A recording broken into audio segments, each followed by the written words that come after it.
New at 10, a Janesville native who is now a successful stand-up comedian is reflecting on his home burning to the ground in the LA wildfires in January.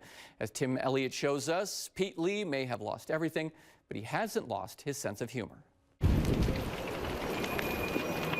The wildfires in Los Angeles earlier this year were like something out of a movie. Whole neighborhoods reduced to ash by the fast-moving flames. I want to show you guys something. Number one, that's a completely burnt Bentley. When the fire was out, this was all that was left. This is my neighborhood. Comedian Pete Lee lost everything. It's a weird grief that you deal with. That neighborhood was my happiest place on earth, and I loved that home. Lee is a Wisconsin native, originally from Janesville. At the time of the wildfires, Lee was living in LA, working as a successful stand-up comic. You're like, where? You're like, Dayton. Your dreams come true.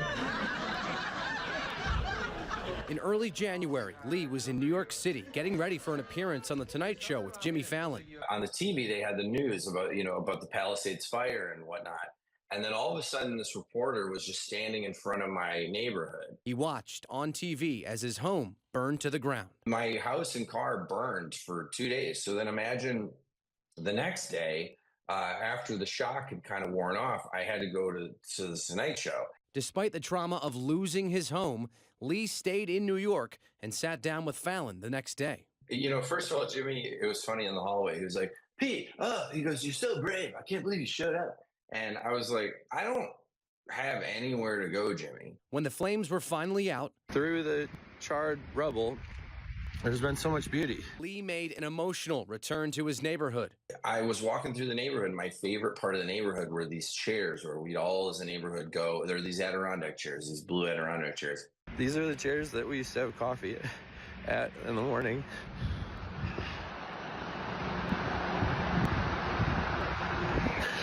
And they're still f***ing there. How? In the aftermath, Lee has leaned on what he knows best. My house burned down last Wednesday, and I've been drunk ever since.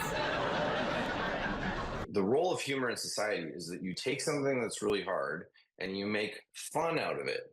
You take manure and you mix it with the soil, and then you plant a seed and you grow a flower out of it. That's what humor is. Right now, he's temporarily living in New York City, and he's still performing. I was like, did you tweet that from your home? That you have? Because I don't have one. Because after all, laughter is the best medicine. Comedy feels really healing for me right now. Tim Elliott, WMTV 15 News. Now, Lee says losing his home has also allowed him to travel back home to Wisconsin more often. He says the silver lining in all this has been being able to reconnect with his home state that he loves. Well, the mayor of LA is expected to announce a new executive order today for the Palisades fire burn zone. The mayor's office said it will help expedite the rebuilding process for residents and business owners. More than 23,000 acres burned and 12 people died in the wildfires.